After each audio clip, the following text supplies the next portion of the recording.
Téléspectateurs d'ATV, je vous dis bonsoir. Vous êtes dans votre émission Tchepeya dans le grand direct. C'est pour ça que je vous dis merci d'être fidèle d'ailleurs à ce rendez-vous, les lieux de mémoire. Ça se passe le mardi avec Madame Marie-Michel Darcière qui est à mes côtés. Ça va Madame Darcière? Ça va bien Régine. Vous avez choisi un lieu incontournable dans cette semaine de commémoration de l'abolition de l'esclavage en Martinique, puisque des rassemblements populaires militants investissent des lieux chargés, on va dire, de sens. Le 2, ce rond-point du Vietnam héroïque qui attire d'ailleurs particulièrement l'attention. Sa dénomination interpelle autant qu'elle suscite, Madame Darcière, une réflexion plus large, n'est-ce pas, sur les mémoires partagées, les résistances et les choix tout simplement symboliques d'un peuple en quête de dignité et d'émancipation. Le rond-point du Vietnam héroïque. Un nom donné, mais qui n'est pas forcément porté. Il n'y a pas de pancarte, il n'y a pas de symbole qui identifie ce rond-point du Vietnam héroïque. Et pourtant, Madame Darcière, c'est bien son nom? Oui, oui, c'est vraiment son nom.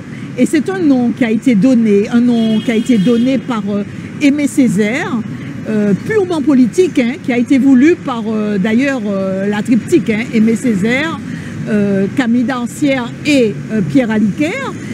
Et ils avaient même anticipé, parce que c'est en mars 1972 qu'ils ont pour la première fois mis une pancarte sur ce lieu même où ils avaient marqué place du Vietnam héroïque. Or, le Vietnam n'a été héroïque véritablement qu'en 1975. Alors rappelez-nous, remémorons-nous justement ce contexte, on va dire historique tout simplement, du Vietnam héroïque. Pour se remettre bien dans le contexte, en 1975, c'est la réunification des deux Vietnams, le Vietnam du Nord et le Vietnam du Sud. Le Vietnam du Nord, dont la capitale était Hanoï, et le Vietnam du Sud, dont la capitale était Saigon. Voilà. Pourquoi cette dénomination? Qu'est-ce qui s'est vraiment passé? Alors, qu'est-ce qui s'est passé? C'était la guerre du Vietnam. Et la guerre du Vietnam a été provoquée par les États-Unis à cause de la montée du communisme. Alors, on sait que la Chine est devenue communiste avec Mao en 1949. Et évidemment, il y a eu une montée du communisme dans la région et il y a eu une montée du communisme également du côté du Vietnam. Mais il ne faut pas oublier que le Vietnam faisait partie des colonies françaises parce qu'il était inclus dans ce qu'on appelait l'Indochine, parce qu'il faut bien expliquer ça, que les gens comprennent bien. Il était inclus dans l'Indochine, et l'Indochine, c'était le Vietnam, le Laos et le Cambodge. Et en 1954, la France a été battue une autre fois hein, par le Vietnam. Et donc, la colonisation française s'en est allée du Vietnam. Et par les accords de Genève qu'il y a eu en 1954, tout de suite après le départ de la France, le Vietnam a été séparé en deux. Du côté du 17e hémisphère, du côté Vietnam Nord et Vietnam Sud. Alors, le Vietnam Nord était véritablement dirigé par les communistes et le Vietnam Sud, avec Saigon, était plutôt dirigé par les capitalistes qu'on disait à l'époque et les impérialistes, puisqu'il était d'ailleurs catholique, et plutôt sous l'emprise des Américains, alors que le Vietnam du Nord était resté bouddhiste et avec plutôt des communistes en fait. Ça ne plaisait pas du tout aux Américains qui venaient de subir plusieurs échecs. On se souvient de la baie des cochons avec Cuba qui avait chassé les Américains en 1961. Et voilà que le Vietnam se retrouve comme ça sous le nez des Américains et que les Américains ont peur qu'il y ait une invasion communiste sur tout le territoire parce que le monde était véritablement divisé en deux groupes, en deux blocs. Le bloc communiste et le bloc capitaliste. Et donc, ils décident d'envahir le Vietnam en commençant par envahir le Vietnam du Nord, en rentrant par le Vietnam du Sud qui était pro-américain. C'est une façon de s'inscrire dans une sorte de solidarité, on va dire, tiers-mondiste. D'abord, cette victoire du Vietnam a été considérée le 30 avril 1975 comme la victoire sur les États-Unis qui représentaient un pays impérialiste. Les États-Unis étaient très critiqués, même au sein même des États-Unis. Hein. Il y avait des mouvements qui étaient contre la guerre du Vietnam. En France également. Alors je rappelle même en février 68, le boulevard Saint-Michel, parce que c'était le quartier latin qui était occupé beaucoup par, on connaît mai 68, les révoltes de mai 68, par des étudiants du quartier latin, et ils avaient même rebaptisé le boulevard Saint-Michel, boulevard du Vietnam héroïque. On était en 1968. Donc on est dans une ambiance.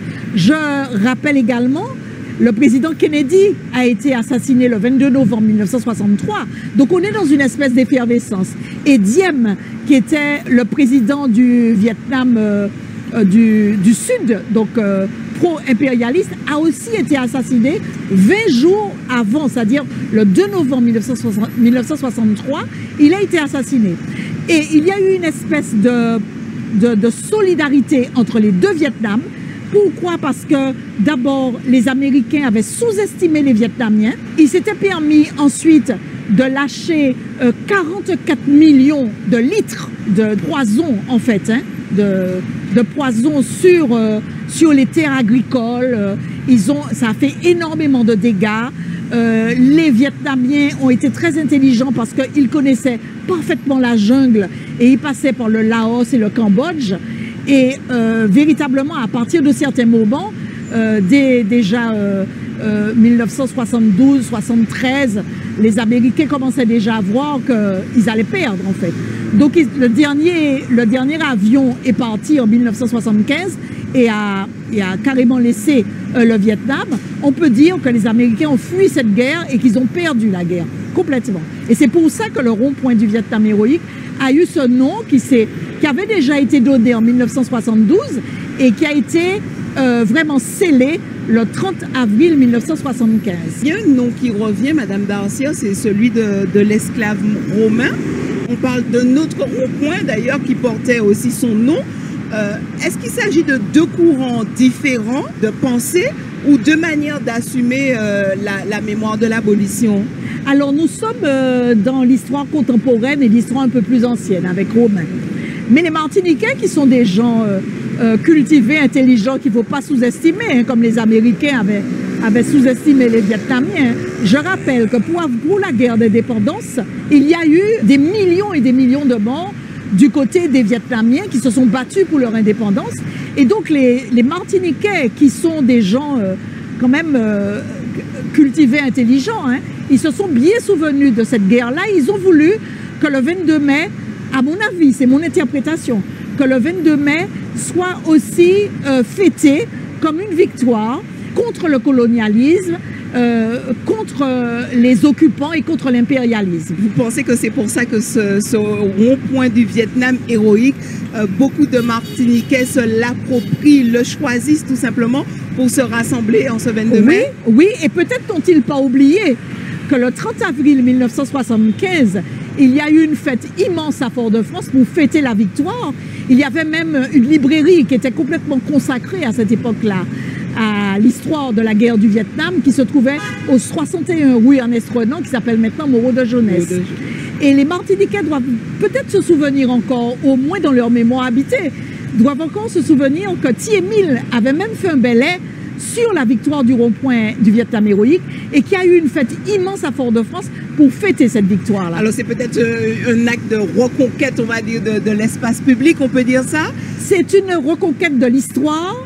Ça prouve que les Martiniquais ont une ouverture sur le monde, hein, qui regardent un peu ce qui se passe ailleurs. Et puis peut-être aussi un petit clin d'œil qui est resté, hein, à Thiémile, peut-être. J'ai envie de dire qu'il faudrait vraiment le nommer, ce fameux rond-point, qu'on puisse savoir qu'il y ait une plaque en fait qui porte ce nom, rond-point du Vietnam héroïque. Alors je peux vous dire qu'il y a eu une plaque. Il y a eu une plaque, oui. Parce qu'avant qu'il y ait ce rond-point majestueux, il y avait un rond-point un peu plus petit, certains anciens doivent se souvenir, qui était un petit peu plus décalé parce que la rocade n'était pas encore terminée. Et il y avait un réverbère. Et c'est sur ce réverbère-là que Aimé Césaire avait voulu placer le nom Place du Vietnam héroïque. Il l'a fait pendant la journée et la nuit, il y a eu ce qu'ils ont qualifié après de fascistes, mais en fait c'était des gens très pro-impérialistes, parce qu'on n'était pas loin non plus du consulat américain, hein. Donc c'était aussi un pied de nez à tout ça, on n'était pas loin. Et donc pendant la nuit, il y a eu des tirs à balles réelles sur ce réverbère, et le lendemain matin, on a constaté que la pancarte avait été badigeonnée de noir. Donc c'est à cause de ça que, alors c'était en 1972, hein, en mars 1972, et c'est à cause de ça qu'on n'a pas encore remis, parce qu'après les travaux ont commencé. Mais vous dites ça il n'y a pas si longtemps que ça, hein, quand vous dites 1972, c'est pas si vieux, hein? Non, il y a encore plein de gens qui se souviennent de ça, hein. Et en fait, après, il y a eu la rocade, il y a eu ce majestueux rond-point, et effectivement, il y a tout à fait une pancarte à mettre. Mais ce qu'il y a de particulièrement honorifique et de formidable, c'est que les Martiniquais se sont appropriés ce rond-point-là. Complètement. Et ils le fêtent et l'honorent comme Aimé Césaire voulait, parce que le 30 avril 1975, Aimé Césaire, lorsqu'il a su qu'il y avait cette victoire du Vietnam, il a demandé à ce que l'on aille à ce rond-point et que l'on dépose des germes de fleurs, qu'on dépose des fleurs et qu'il y ait une grande fête. Et effectivement, il y a eu une grande fête. Et c'est très certainement nos mémoires qui sont ainsi habitées par tous ces souvenirs-là, qui fait que ça s'est reproduit, en plus que Thierry a rajouté son bel air. Son bel air.